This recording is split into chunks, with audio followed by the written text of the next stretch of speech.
پہلی آیت میں اس کا ذکر کیا جا رہا ہے، اور مقصد یہ ہے کہ انسان کی آیتوں کے ذریعے سے، ان نعمتوں کے ذریعے سے، ان اپنی سہولتوں کے ذریعے سے انسان خود کو پہچانے، غور و فکر کرے کہ خداوند عالم نے انسان کو کتنا بااختیار پوری بنانا نا، انسان کو کتنا باعزت خلق کیا ہے، خداوند عالم نے انسان کو کتنا باعزت خلق کیا ہے، کتنا بلند و بالا خلق کیا ہے، کتنا افضل والا خلق کیا ہے، کتنا بااختیار، کتنا اشرف مخلوق اس انسان کو خداوند عالم نے خلق کیا۔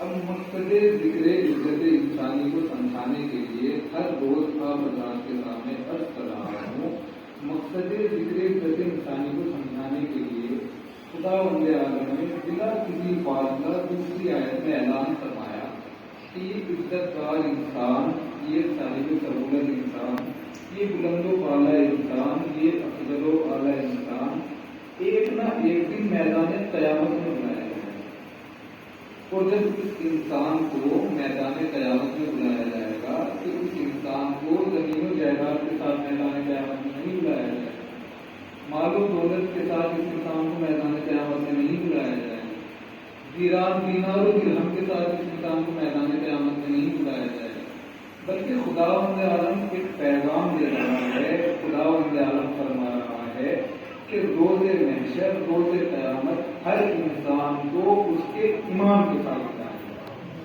گا، اور پھر آگے خداوند عالم فرما رہا ہے ہر انسان کو اس کے امام کے ساتھ بلایا جائے گا، پھر خدا فرما رہا ہے کہ جس کا جیسا امام ہوگا اس کا ویسا انجام ہوگا۔ یہ معرفت امام کے راستے ہموار کرنے کی کوششیں کی جا رہی ہیں کہ انسان پہلے اپنی ذات کے اوپر غور و فکر کرے اور اس کے بعد امام کی معرفت حاصل کرے۔ کس امام کی معرفت حاصل کرے؟ اس امام کی معرفت حاصل کرے جو من جانب اللہ امام ہے، جو اللہ کی طرف سے بھیجا ہوا امام ہے۔ زمین والے امام کی معرفت حاصل نہ کرے، آسمان والے امام کی معرفت حاصل کرے۔ کل اور پرسوں آپ حضرات کے سامنے کچھ نعمتوں کا تذکرہ میں نے اسی آیت کے ذریعے میں کیا تھا۔ خداوند عالم نے ابتدائی چیز، ابتدائی نعمت، ابتدائی دولت جو انسان کو عطا کی ہے، اس دولت کا، اس نعمت کا نام ہے نعمت عقل، دولت عقل۔ اس کے ذیل میں امام کی حدیث سنائی، پھر کل آپ حضرات کے سامنے بتایا کہ خداوند عالم نے دوسری اور تیسری نعمت جو انسان کو عطا کی، اس دوسری اور تیسری نعمت کا نام ہے وَحَمَلْنَاهُمْ فِي الْبَرِّ وَالْبَحْرِ۔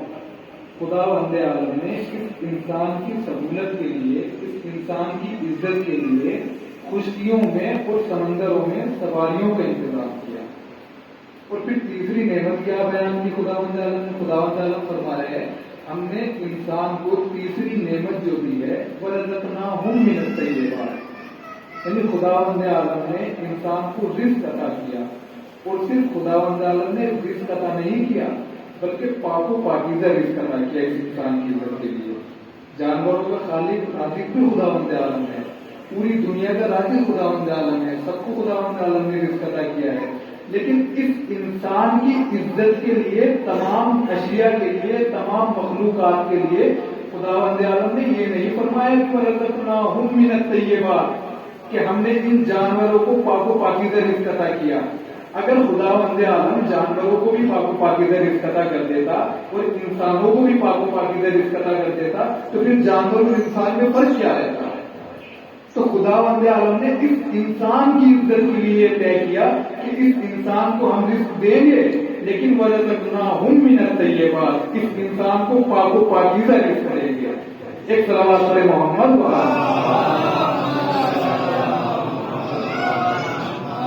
پاک و پاکیزہ رزق کی بات کی جا رہی ہے کہ ہم اس انسان کو پاک و پاکیزہ رزق دیں گے۔ دوسری اور تیسری نعمت یہ خداوند عالم نے بیان کی، اور اس سے آگے اگر آیت میں بڑھا جائے تو آیت میں اعلان ہو رہا ہے کہ ہم نے اس انسان کی سہولت کے لیے، ہم نے اس انسان کی یہ ساری تفصیل سنا رہا ہوں آپ کو، یہ کوئی واقعہ نہیں ہے، یہ قرآن مجید کی تفصیل ہے جو آپ حضرات کو سنا رہا ہوں۔ ہم نے اس انسان کی سہولت کے لیے، اس انسان کی عزت کے لیے ہم نے یہ انتظام کیا کہ اس انسان کو بھیجنے سے پہلے جتنی بھی اس انسان کی ضرورتیں ہیں ہم نے پہلے ان کو خلق کر دیا۔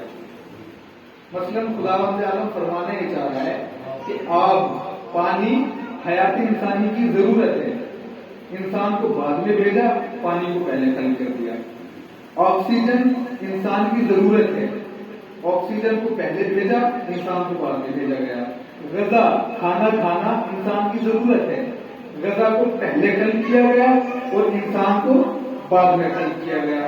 ہواؤں کو، دریاؤں کو، سب چیز کو آدم کو پہلے خلق کیا گیا اور آدم کے بعد آدم کو بعد میں خلق کیا گیا، پہلے آدم کی ضرورتوں کو خلق کیا گیا۔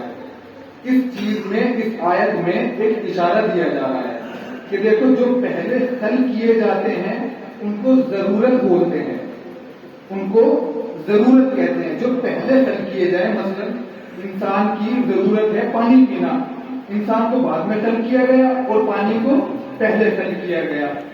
آپ پانی پینا انسان کی ضرورت ہے، کھانا کھانا انسان کی ضرورت ہے، یہ تمام چیزیں پہلے پیدا کی گئی، انسان کو بعد میں بھیجا گیا تاکہ یہ نہ ہو کہ انسان تو ہو لیکن پینے کے لیے پانی نہ ہو، یہ نہ ہو انسان تو ہو لیکن کھانا کھانے کے لیے دسترخوان موجود نہ ہو، انسان تو ہو لیکن سانس لینے کے لیے آکسیجن موجود نہ ہو۔ تو ان تمام چیزوں کا انتظام انسان سے پہلے کیا گیا۔ اب اس بات میں اشارہ یہ ہے کہ جو پہلے موجود ہوتی ہے اس کو ضرورت کہتے ہیں، جو چیز پہلے موجود ہوتی ہے اس کو ضرورت کہتے ہیں، اور جو اس چیز کا طلبگار ہوتا ہے اس کو ضرورت مند کہتے ہیں۔ آب، پانی انسان کی ضرورت ہے، اس پانی کو انسان کی ضرورت کہا جاتا ہے اور ضرورت پوری کرنے والے کو ضرورت مند کہا جاتا ہے۔ پانی ضرورت ہے، انسان ضرورت مند ہے۔ آکسیجن ضرورت مند ہے اور انسان آکسیجن ضرورت ہے اور انسان ضرورت مند ہے۔ تو خدا عالم نے انتظام یہ کیا کہ تمام چیزوں کو انسان سے پہلے خلق کر دیا تاکہ انسان کو روئے زمین پر کوئی پریشانی نہ ہو، تمام چیزوں کو پہلے خلق کر دیا گیا اور اشارہ یہ دیا گیا کہ دیکھو جو چیز پہلے ہوتی ہے وہ ضرورتیں ہوتی ہیں اور جو چیز اس کے بعد ہے وہ ضرورت مند ہوتی ہے۔ جو آدمی سے پہلے خلق کیے جائے اس کو ضرورت بولتے ہیں۔ اب مجھے یہ بتائیں کہ جو آدمی سے پہلے خلق کیے جائے اس کو ضرورت بولتے ہیں، اور جو آدم سے بھی پہلے خلق کیے جائیں، جو آدم سے بھی پہلے خلق کیے جائیں ان کو کیا بولتے ہیں؟ ان کو ضرورت بولتے ہیں۔ خدا عالم نے ان کے نور کو سب سے پہلے خلق کیا تاکہ دنیا کو یہ پیغام دیا جا سکے کہ دیکھو یہ دنیا کے محتاج نہیں ہے، یہ ضرورت نہیں ہے دنیا کی، بلکہ کائنات ان کی ضرورت ہے۔ ایک سلوات پڑھے محمد والے۔ خدا عالم نے ان کے نور کو سب سے پہلے خلق کیا اور فرمایا کہ اول ما خلق اللہ من نور، رسول خدا کا فرمان ہے اول ما خلق اللہ من نور، کہ سب سے پہلے خدا عالم نے میرے نور کو خلق کیا۔ انا و علی من نور واحد، اور علی اور میں ایک نور کے دو حصے ہیں۔ سب سے پہلے ان لوگوں کو خلق کیا گیا تاکہ دنیا والے سمجھے کہ دیکھو ان کو ضرورت مند نہ سمجھنا، یہ ضرورت مند نہیں ہے، یہ کائنات کی ضرورت ہے۔ تمام لوگوں کو بتایا گیا، پیغام دیا گیا۔ کربلا میں شمر نے امام حسین کے سر کو قلم کیا، کربلا میں امام حسین کے سر کو قلم کیا۔ جب شمر امام حسین کے سر کو کاٹ رہا تھا تو سوچ رہا تھا کہ جب ہم حسین کے سر کو قلم کر دیں گے تو حسین دین کا پیغام نہیں پہنچا سکتے، حسین دین کی تبلیغ نہیں کر سکتے۔ لیکن شمر کو یہ معلوم نہ تھا کہ اہل بیت نہ تو زبان کے محتاج ہوتے اور نہ جسم کے محتاج ہوتے۔ کربلا اس بات کی شاہد ہے، آپ پورا مقتل اٹھا کے دیکھ سکتے ہیں۔ شمر یہ سوچ رہا تھا کہ اگر ہم نے حسین کا گلا کاٹ دیا تو حسین پیغام نہیں پہنچا سکتے، لیکن کربلا اس چیز کی گواہ ہے۔ حسین نے کٹے ہوئے سر سے لوگ کے نیزہ پر کلام پاک کو پڑھ کے بتایا کہ دیکھو ہم زبان کے محتاج نہیں ہیں، ہم جسم کے محتاج نہیں ہیں، ہم جسم کے محتاج نہیں ہیں، ہم زبان کے محتاج نہیں ہیں۔ یہ معصوم کی، امام کی سب سے بڑی دلیل ہے۔ امام سنگھ کا، سال کا، زبان کا، جسم کا محتاج نہیں ہوتا۔ یہ تو ہماری عقلوں کے لیے خدا عالم نے ان کو پیکر بشر میں بھیجا ہے، ورنہ وہ تو نوری مخلوق ہیں۔ وہ کہا اور ہم کہا. شمس سوچتا تھا کہ حسین کا سر کٹ جائے گا تو حسین بول نہیں پائیں گے. حسین اس گلے کے محتاج نہیں ہے. حسین وہاں سے بولتے ہیں وما ينطق عن الهوى ان هو الا وحی یوحی کے مصداق ہیں. رسول خدا اور ان کے اہل بیت اس آیت کے مصداق ہیں کہ رسول ہمارا رسول کچھ بولتا ہی نہیں مگر یہ کہ وہ وہی بولے. یہ بھی تو معصوم ہے. رسول کی رسالت کو سنبھالنے والے ہوتے ہیں یہ. تو خداوند عالم نے ہماری فیصلے کے لیے، انسان کی عزت کے لیے، انسان کے اختیارات کے لیے ہمیں ایسے امام عطا کیے کہ جو اول سے لے کر اور آخر تک تمام کے تمام معصوم ہیں، جن میں کسی شک و تردید کی کوئی گنجائش نہیں پائی جا سکتی. خداوند عالم نے ہمیں ایسے امام عطا کیے. اور پھر اس کے بعد آگے ارشاد ہوتا ہے، ایک صلوات پڑھیں محمد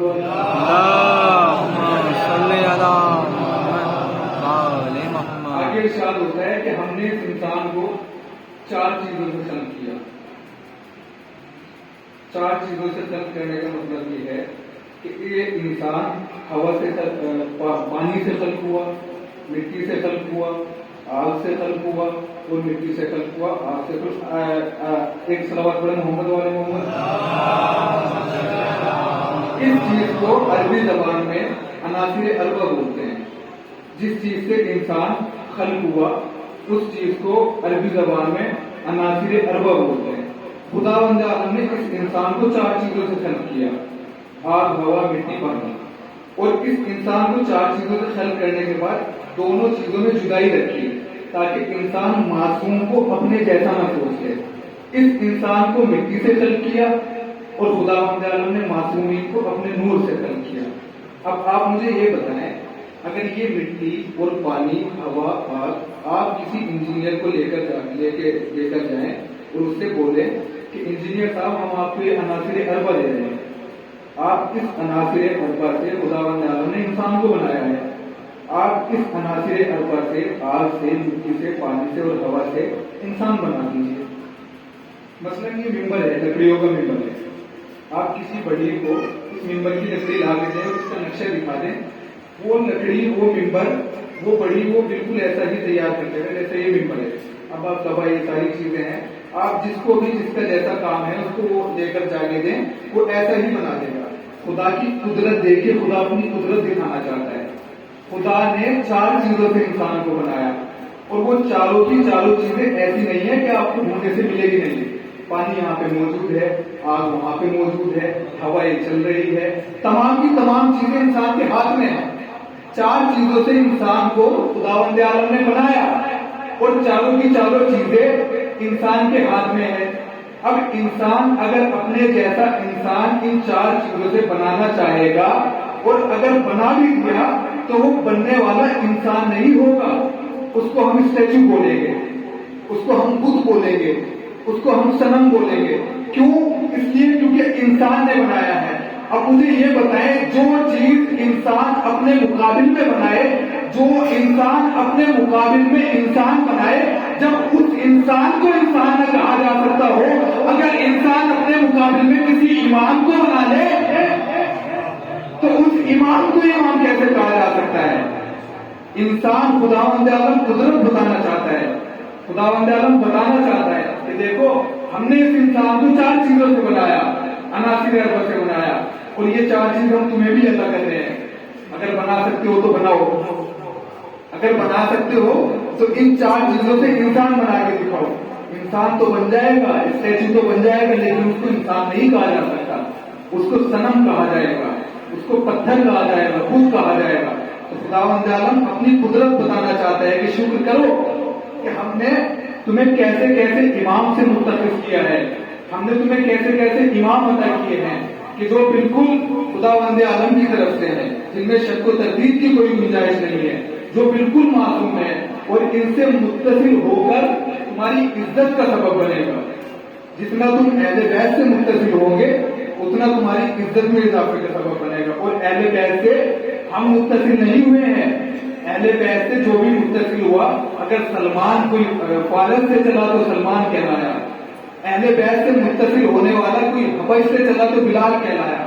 اور جناب بلال، اگر آپ آج بھی آپ کسی کیسٹ کو اٹھا کر دیکھیں کہ جو پرانے دور کی بنی ہوئی ہے، جناب عیسیٰ سے لے کے جناب موسیٰ سے لے کے اور جناب یوسف سے لے کے امام علی سیریل، آپ جتنی بھی کیسٹس دیکھیں گے تمام کیسٹوں میں آپ کو یہ نظر آئے گا، وہاں تمام کیسٹوں میں جہاں بھی حبشیوں کو دکھایا جاتا ہے، حبشیوں کو اس طرح سے دکھایا جاتا ہے، یہ تو غلام دکھایا جاتا ہے۔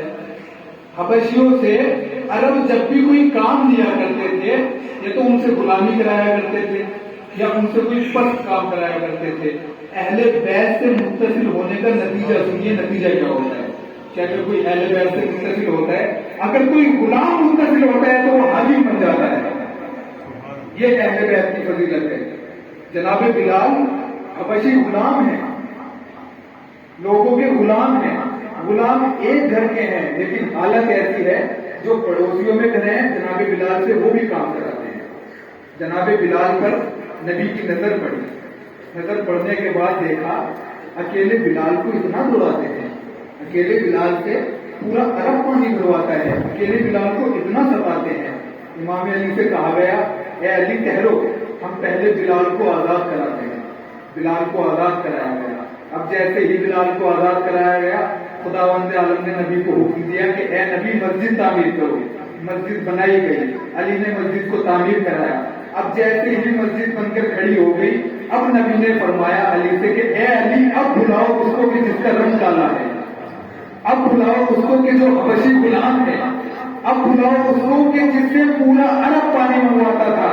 علی نے بلال کو بلایا، نبی کے چہرے کی طرف دیکھا، نبی نے بلال سے فرمایا کہ بلال ذرا اوپر مسجد کے چڑھ جاؤ۔ نبی کو حکم اذان ہوا، جیسے ہی حکم اذان ہوا نبی نے علی سے حکم اذان کا ذکر کیا اور علی نے بلال کو حکم اذان سکھایا۔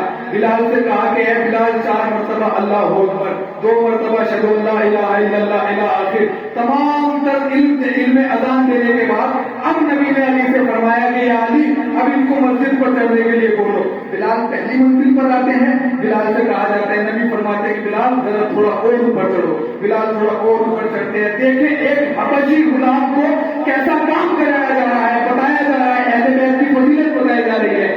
جناب بلال سے کہا جاتا ہے کہ بلال تھوڑا اور اوپر چڑھو۔ بلال تھوڑا اور اوپر چڑھتے ہیں، جیسے ہی نبی کہتے ہیں کہ بلال اب آخری منزل پر آ جاؤ، اب بلال جیسے ہی آخری منزل پر آتے ہیں، اب نبی علی سے فرماتے ہیں کہ یا علی دیکھو وہ آج کے بعد میں ان لوگوں کا مزاج بدل دوں گا، کل تک پورا عرب بلاتا تھا، بلال دوڑے جاتے تھے، آج کے بعد بلال سبحان اللہ، آج کے بعد بلال بلائیں گے، پورا عرب دوڑے گا اور لوگ یہ کہتے کہتے گھروں سے باہر نکلیں گے، بھاگو بھاگو کہیں جماعت نہ چھوٹ جائے۔ سبحان اللہ، یہ اہل بیت کی فضیلت، اہل بیت سے متصل ہونے والے کی یہ فضیلت، ایک حبشی غلام کہ جس سے غلامی کرائی جا رہی ہے اور اہل بیت نے اس کو کہاں سے اٹھا کے کہاں بٹھایا، یہ اہل بیت سے متصل ہونے کا نتیجہ ہے۔ انسان اگر اہل بیت سے متصل ہو، یہ شیعہ، ہم شیعوں سے سوال کیا جاتا ہے کہ ہم صرف علی سے کیوں مانگتے ہیں، ہم صرف نبی سے کیوں مانگتے ہیں، ہم صرف فاطمہ سے کیوں مانگتے ہیں، ہم صرف حسن سے کیوں مانگتے ہیں، ہم صرف حسین سے کیوں مانگتے ہیں۔ پنجتن پاک کے علاوہ چیلنج ہے اس ممبر سے، پنجتن پاک کے علاوہ کوئی ایسی شخصیت دکھائے تو جس کے آگے ہم ہاتھ پھیلائیں،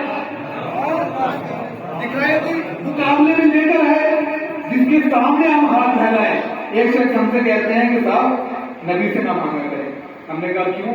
کہا کہ آپ کی نبی کیا مدد کر سکتے ہیں، آپ کی نبی کچھ مدد نہیں کر سکتے۔ ہم نے کہا کیوں؟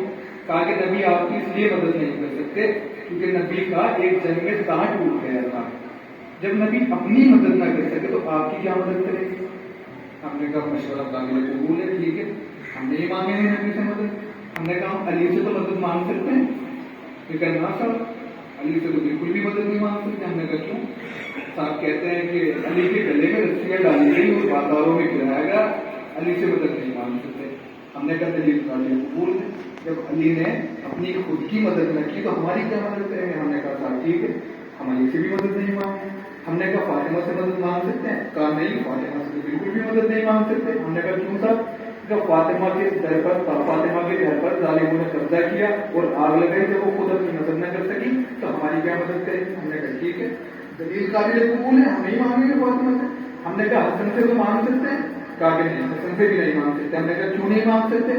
انہوں نے کہا صاحب حسن کو زہر دغل سے شہید کر دیا گیا، جب حسن اپنی مدد نہ کر سکے تو آپ کی کیا مدد کریں گے؟ ہم نے کہا ٹھیک ہے صاحب، دلیل قابل قبول ہے، ہم حسن سے بھی نہیں مانگیں. ان صاحب سے ہم نے کہا کہ حسین سے تو مانگ سکتے ہیں. اب جیسے حسین کا نام آیا ظالم کے دل میں درد ہو گیا. کرنا صاحب حسین سے تو بالکل بھی نہیں مانگ سکتے. ہم نے کہا کیوں؟ کہتے ہیں کہ حسین سے اس لیے نہیں مانگ سکتے، علی، فاطمہ، حسن اور پیغمبر اسلام یہ خود تو مری گئے، لیکن انہوں نے اپنے گھر والوں کو بچا لیا. حسین سے بدرجہ اولا اس لیے نہیں مانگ سکتے کیونکہ حسین خود تو مری گئے لیکن اپنے گھر والوں کو لے کے بڑھے. ہم نے کہا ٹھیک ہے، دلیل قابل قبول ہے، ہم حسین سے بھی نہیں مانگیں گے. اب میں صاحب کے چہرے کی طرف کو دیکھ رہا تھا، میں بھی کچھ مشورہ دینا چاہتا تھا. میں نے ان سے صاحب سے کہا کہ ٹھیک ہے صاحب، ہم نہ تو علی سے مانگیں گے، ہم نہ پیغمبر سے مانگیں گے، ہم نہ حسین سے مانگیں گے، نہ ہم حسن سے مانگیں گے. کیوں؟ اس لیے کیونکہ خداوند عالم نے ان لوگوں کی مدد نہیں کی، ہم کسی سے نہیں مانگیں. میں نے ان کو ایک مشورہ دیا، میرا مشورہ یہ ہے صاحب آپ کو، آج کے بعد آپ خداوند عالم سے بھی نہ مانگنا. تو بھڑک کے چلا کے بولے کہ مول صاحب کیوں نہ مانگنا، ہم کیوں اللہ سے نہیں مانگ سکتے؟ میں نے کہا صاحب بات سنو، جو خداوند عالم نے، جس خداوند عالم نے اپنے نبی اور وزیر کی مدد نہ کی ہو، آپ جیسوں کی مدد کیا کرے گا؟ سبحان اللہ. جس خداوند عالم نے اپنے نبی اور وزیر کی مدد نہ کی ہو، آپ جیسوں کی خاک کرے گا. جس نے نوری مخلوق کی مدد نہ کی ہو، آپ جیسوں کی کیا کرے گا؟ ہم نے ان صاحب سے کہا کہ صاحب یہ تو دماغ کا فہم ہے، ورنہ مدد مانگنا تو لوگ ولیوں سے مانگ لیتے ہیں اور ان کے گھر کے ولیوں کی مدد قبول ہو جاتی ہے. ان کی تو بہت دور کی بات ہے، ان سے مانگنا تو ایک بدرجہ اولا کمال ہے. ان کے ولیوں سے مانگو تو انسان بھکاریوں کو جو ہے وہ امیر بنا دیتے ہیں. یہ ان کی ویلیو ہے. آپ نے کسی بھی گلی میں، کسی بھی کوچے میں، کسی بھی شہر میں، کسی بھی قریے میں، کسی بھی سٹی میں یہ سنا ہے کہ پنجتن پاک کے نام پہ بھیک مانگی جاتی ہے؟ لوگوں کو، فقیروں کو دیکھا ہے نا، لوگ کہتے پھرتے ہیں کہ ہمیں حسن کے نام پر دے دو، ہمیں حسین کے نام پر دے دو، ہمیں علی کے نام پر دے دو، ہمیں پیغمبر کے نام پر دے دو، ہمیں حسین کے نام پر دے دو. آپ نے کبھی غور و فکر کیا ہے کہ لوگ صرف انہی کے نام پر بھی مانگتے ہیں؟ ان کے علاوہ کوئی اور ہستی دکھاؤ تو جن کے نام پہ مانگا جائے. دکھائیں ان کے نام پر کوئی اور ہستی کہ جن سے مانگا جائے. ہمیں ایک دن ایک فقیر کے قریب گیا. قریب جانے کے بعد ہم نے فقیر سے پوچھا ہے فقیر جب بھی مانگتا ہے حسن کے نام پر مانگتا ہے، جب بھی مانگتا ہے حسین کے نام پر مانگتا ہے، جب بھی مانگتا ہے علی کے نام پر مانگتا ہے، جب بھی مانگتا ہے حسین کے نام پر مانگتا ہے، پنجتن پاک کے نام پر مانگتا ہے، کبھی تو کہہ دیا کر کہ ان کے نام پر دے دو، کبھی تو کہہ دیا گیا کہ ان کے نام پر دے دو، کبھی تو کہہ دیا گیا کہ ان کے نام پر دے دو. اب فقیر نے ایک مرتبہ مجھے گھور کے دیکھا اور گھور کے دیکھنے کے بعد ایک جملہ تھا کہ ہم فقیر تو ضرور ہیں لیکن ہمیں بھی پتہ ہے بھیک بھکاریوں سے نہیں مانگی جاتی. سبحان اللہ. جو خود علی کے دروازے پر صبح شام سوال لے کر آتے ہو کہ یا علی آج ہمارا اس سوال کا جواب دے دے، آج ہمارا اس سوال کا جواب دے دے. جو خود فقیر ہو وہ دوسروں کو کیا بھیک دیں گے؟ علی کا در کا فقیر بادشاہ بھی رہا ہے اور غلام بھی رہا ہے. جو خود علی کے در کے فقیر ہو وہ ہمیں کیا بھیک دیں گے؟ یہ تو خود علی کے در پر سوال لے کر آتے ہیں. اور میرے مولا فرماتے ہیں کہ سلونی پوچھ لو جو پوچھنا ہے، اس سے پہلے کہ میں تمہارے درمیان سے چلا جاؤں. پوچھنے والے بہت آئے. کوئی آزمائش کے لیے اپنے بیٹوں کو لے کے آیا تو مولا کے پاس زندہ بیٹا لے کر آیا، مولا نے اس کو مردہ میں تبدیل کر دیا اور بتایا کہ زمانے والوں یہ امامت مسخرہ نہیں ہے، یہ امامت خدا ہے. جس کو خداوند عالم امامت عطا کرے، یہ امامت گلیوں میں ملنے والا عہدہ نہیں ہے، خداوند عالم کی جانب سے منتخب ہوتا ہے امام. تو پوچھنے والے نے میرے امام سے پوچھا اور کسی نے توحید کرنے کے لیے سوال پوچھا، کسی نے اپنے علم کے اضافے کے لیے سوال پوچھا. توحید کرنے والوں کے لیے تاریخ شاہد ہے. مولانا بیٹھے ہوئے ہیں، مولانا بتا سکتے ہیں. جن لوگوں نے توحید کرنے کے لیے پوچھا تاریخ شاہد ہے. کوئی کتا بن کے نکلا، کوئی عورت بن کے مسئلے سے باہر نکلی. جن لوگوں نے توحید امامت کے لیے پوچھا کوئی کتا بن کے نکلا، کوئی عورت بن کے باہر نکلی. یہ امامت کی کنڈیشن ہے، یہ امامت کا درجہ ہے. امام منصوص من اللہ تعالیٰ ہوتا ہے. امام ایسا ہوتا ہے کہ جس کو خدا وند عالم منتخب کرتا ہے. کسی نے میرے مولا علی حضرت علی ابن ابی طالب سلام علیہ کسی نے سوال کیا کہ یا علی انت افضل ام موسیٰ. میں نے کل بھی آپ سے بیان کیا تھا، میدان فضیلت میں علی آگے ہیں اور 1,24,999 انبیاء کے پیچھے ہیں. لوگ کہتے ہیں کہ غلو کرتے ہیں، یہ غلو نہیں ہے. امام کہتے ہی اسے ہیں جو آگے ہوتا ہے. جو تمام انبیاء سے آگے ہو امام اسی کو تو بولتے ہیں نا. ہم غلو کے قائل نہیں ہیں کہ ہم علی کو سب سے بڑا بناتے ہیں. ہم نے بڑا نہیں بنایا. میدان خون میں غدیر کے میدان میں رسول نے خود بڑا بنایا ہے، ہم نے بڑا نہیں بنایا. کسی نے میرے مولا علی سے سوال کیا کہ یا علی انت افضل ام موسیٰ، کہ علی آپ افضل ہیں. یا ایک صلوات پڑھیں محمد.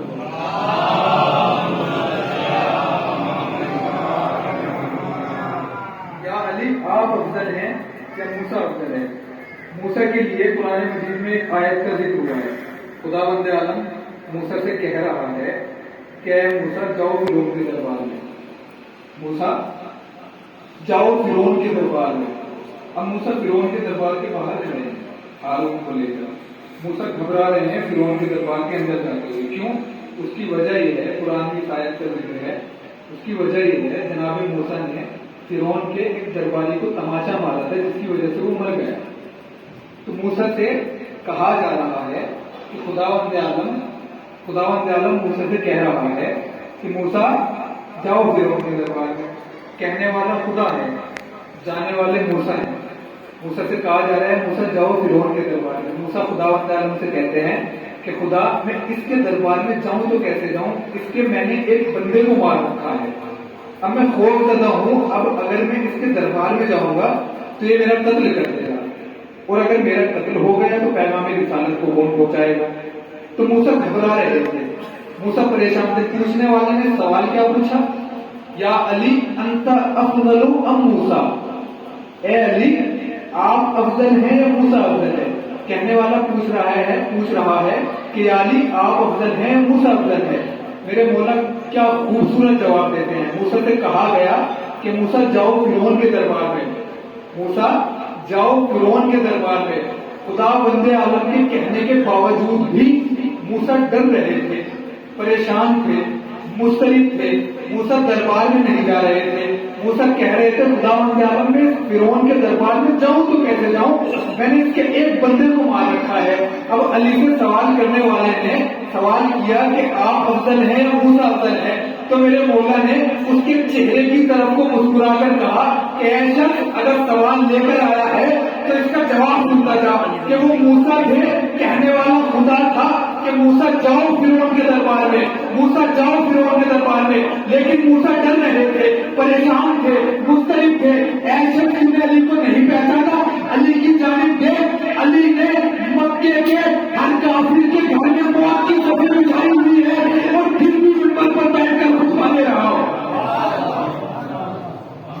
کسی میں دم ہے تو روکے علی کو، کسی میں دم ہے تو ٹوکے علی کو. پھر سے وہی جملہ بولوں گا، ٹوکنے والوں نے ٹوکا بھی اور روکنے والوں نے روکا بھی. تاریخ شاہد ہے، روکنے والوں نے روکا تو کوئی کتا بن کے نکلا اور ٹوکنے والوں نے ٹوکا تو کوئی عورت بن کے نکلی. تاریخ شاہد، یہ حقائق ہیں تاریخ کے. ان حقائق کو تاریخ سے مٹانے کی بہت کوشش کی گئی، لیکن ان علماء کے لیے، ان مجتہدین کے لیے آپ دعائیں کریں کہ جن علماء نے، جن مجتہدین نے ان حقائق کو، ان تاریخ کے حقائق کو ہمارے سامنے زندہ رکھا تاکہ ہماری نسلوں تک یہ بات پہنچتی رہے. کیوں؟ امامت کا مسئلہ ہے. کل بیان کیا تھا اور آج بھی بیان کر رہا ہوں. امامت کی بیس پر لوگوں کے امتحان ہوئے وہ ہوں گے، لوگوں کے اعمال قبول ہوں گے امام کی بیس پر. یہ امام کا مسئلہ یہ لوگوں کا مسئلہ نہیں ہے. ہم نے مجمع سے نہیں پوچھا کہ امام کیسا ہونا چاہیے، ہم نے عوام سے نہیں پوچھا کہ امام کیسا ہونا چاہیے، ہم نے اس مسئلے امامت کو اپنی عقل کی بنیاد پر طے کیا ہے کہ ہماری عقل کیا کہہ رہی ہے. لوگوں نے بہت امام بنائے اور اس امامت کی پیروی کرنے والے بہت سے ایسے لوگ گزرے ہیں. ہمارا اور آپ کا کنیکشن اس زمانے سے نہیں ہے. اگر ہمارا اور آپ کا کنیکشن اس زمانے وزیر سے ہوتا، علی کی ولایت سے ہوتا، جس کو ہم ان چشم سے، ان آنکھوں سے دیکھ سکتے، ہمارا کچھ پتہ نہیں ہے. لیکن سلام کرو ان لوگوں کو جنہوں نے علی کو دیکھا اور علی کی ولایت کو ایکسپٹ کیا. یہ کوئی عام بات ہے؟ ایک طرف حکومت ہے اور ایک طرف غربت ہے. علی غربت کی زندگی بسر کر رہے ہیں اور حکومت شان و شوکت کی زندگی بسر کر رہے ہیں. سلام ہو ان لوگوں پر جنہوں نے علی کو ایکسپٹ کیا. لوگ چاہتے تو دربار میں بھی جا سکتے تھے، لوگ چاہتے تو میدان میں بھی جا سکتے تھے، میدان میں گئے، لیکن علی کی طرف سے، علی کی سائڈ سے بہت کم لوگ گئے اور مخالفین کی سائڈ سے بہت زیادہ گئے. لوگ ایسے گزرے ہیں جن لوگوں نے علی کی محبت میں اپنی شہادت پیش کر دی خداوند عالم کے دربار میں. وہ صرف علی کی شہادت کے لیے نہیں، علی کی محبت کے لیے نہیں، بلکہ علی سے لے کر آج تک محبت اہل بیت میں قربانیاں جاری ہوئی ہیں. آپ نے ایک جگہ کا نام سنا ہوگا، سوریا، جس کو سیریا کہتے ہیں. آج بھی لوگ غافل بیٹھے ہیں. جائیں سیریا میں اور دیکھیں. آج آپ جو زیارتیں کر رہے ہیں، آج جو آپ آسانی سے بی بی سکینہ کے روزے پر جا رہے ہیں، اس بچی کا پرسہ لینے جا رہے ہیں کہ جس بچی کا شام سے لے کر کربلا تک کسی نے پرسہ نہیں دیا. آج اگر آپ وہاں جا رہے ہیں تو یہ ہمارے نوجوان کے کارنامے ہیں کہ جنہوں نے داعش کو پیچھے ہٹایا ہوا ہے. یہ سب ہمارے نوجوان ہیں، شیعہ نوجوان ہیں. ان کے حق میں دعا کیجیے. ان کے حق میں جتنی دعا کریں گے بہت اچھی بات ہے. کیوں؟ اس لیے کیونکہ ان لوگوں نے بی بی زینب کا مزار بچایا ہوا ہے. یہ لوگ ایسے ہیں کہ جو اپنے اپنے گھروں سے نکلے ہیں کلنا عباس کی یا زینب کہہ کر کے، اے زینب ہم سب کے سب تیرے بھائی عباس ہیں. انہوں نے امامت کو بچایا ہوا ہے.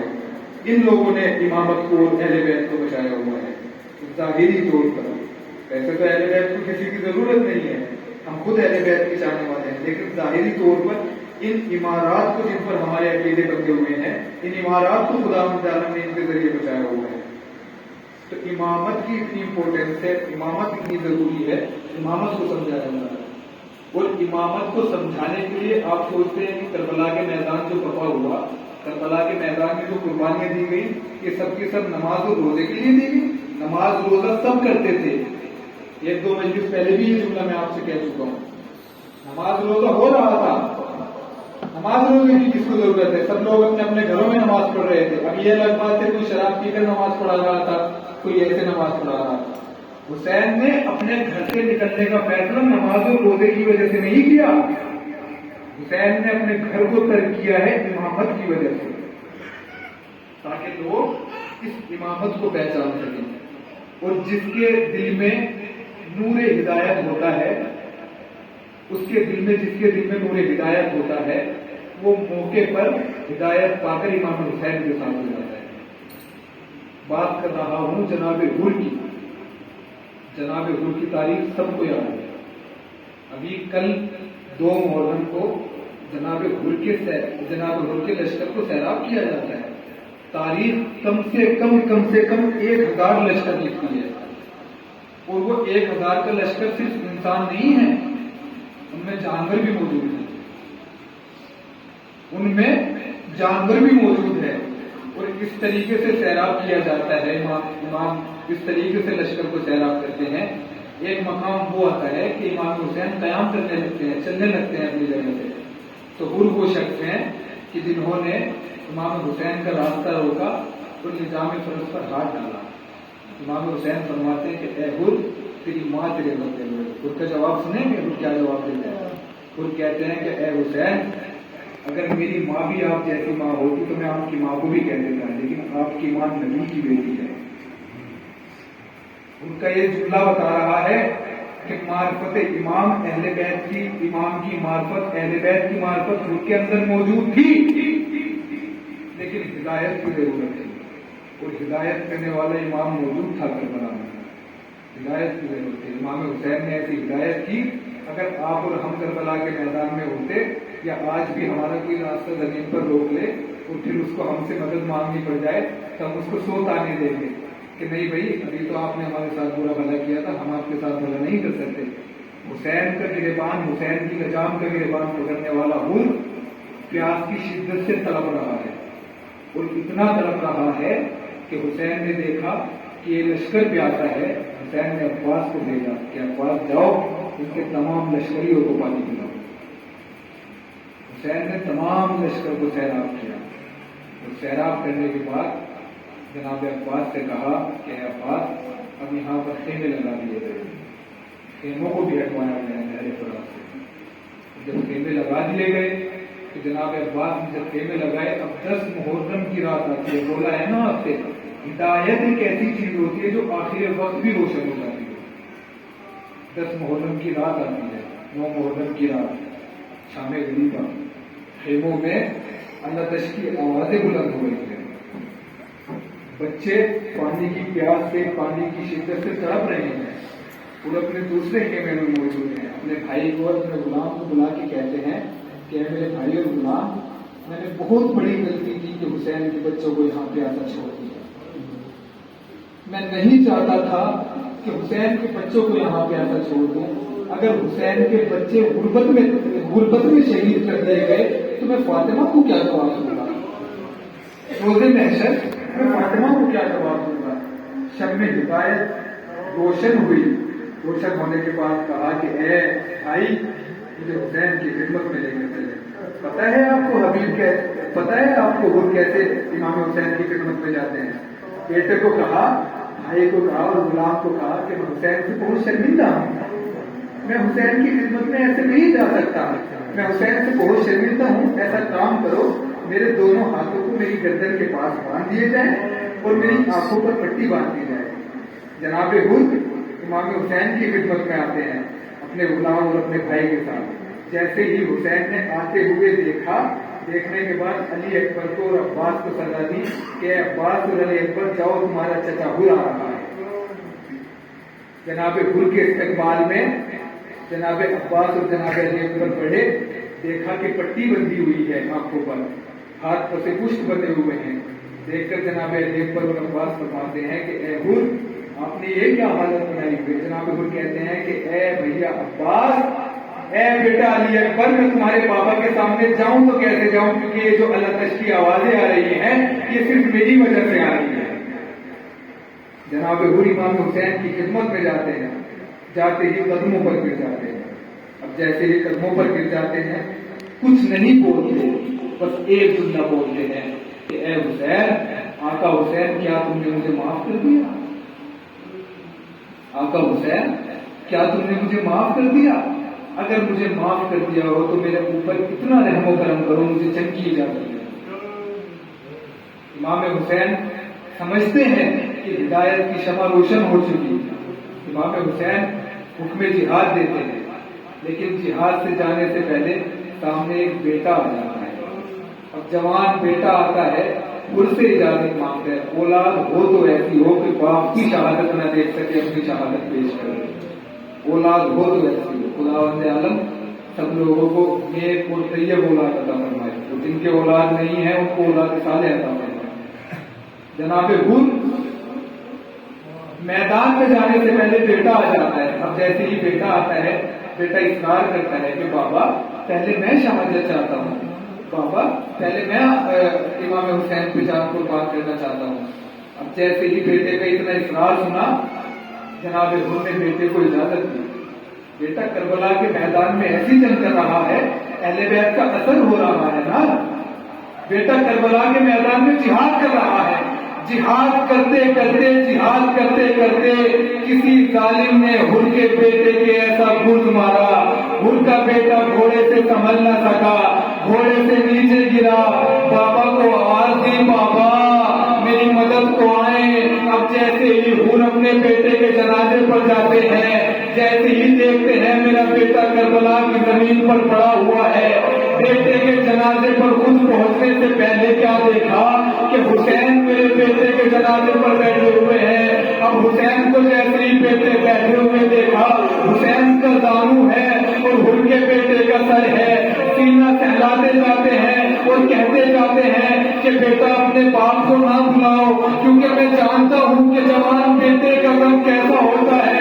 میں حسین کی طرف اشارہ کر کے کہوں گا کہ حسین ابھی یہ ہر کا بیٹا ہے، تم ہر کے بچھڑے کا زخم نہ دیکھ سکے، لیکن ابھی 2 گھنٹے بعد کربلا کا میدان ہوگا، ایک 18 سال کا نوجوان ہوگا، اس نوجوان کے سینے میں ایک پرچی ہوگی اور یہ کہتے ہوئے پرچی کو نکالا جائے گا، اے بابا علی خیمہ اکھاڑنا، گھر اکھاڑنا بہت آسان تھا، لیکن بیٹے کے جنازے سے اس سینے سے برس کا نکالنا، تیروں کا نکالنا بہت مشکل ہے۔ اور رزم خدائی و تسلیم لامر ماتم حسین۔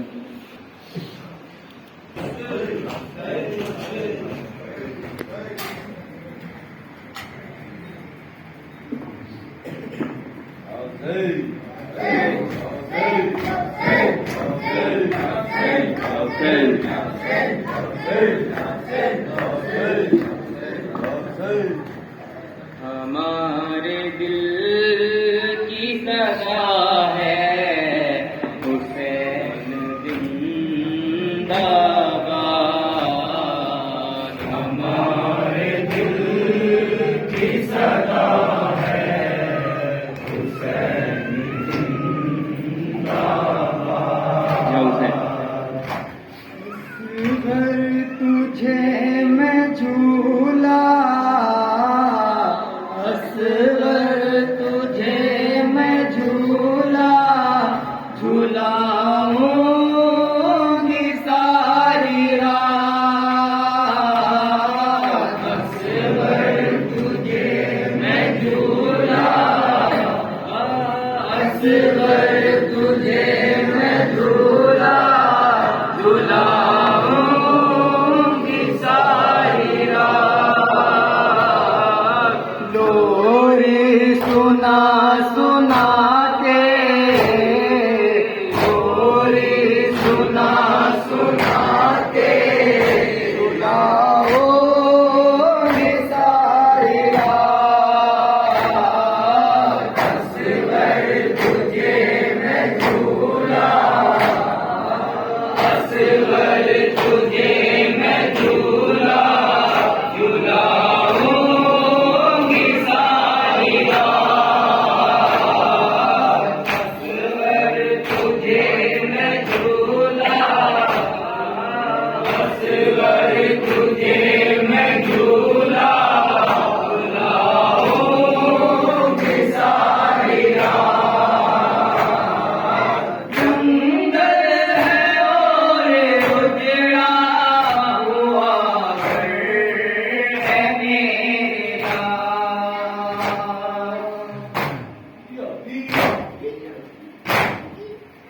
مادر کی گود سونی ہے، کچھ تو کرو خیال،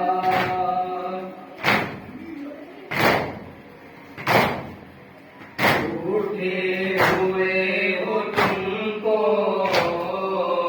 اٹھے ہوئے ہو تم کو، اٹھے ہوئے ہو تم کو، مناؤ گی ساری رات، اصغر تجھے میں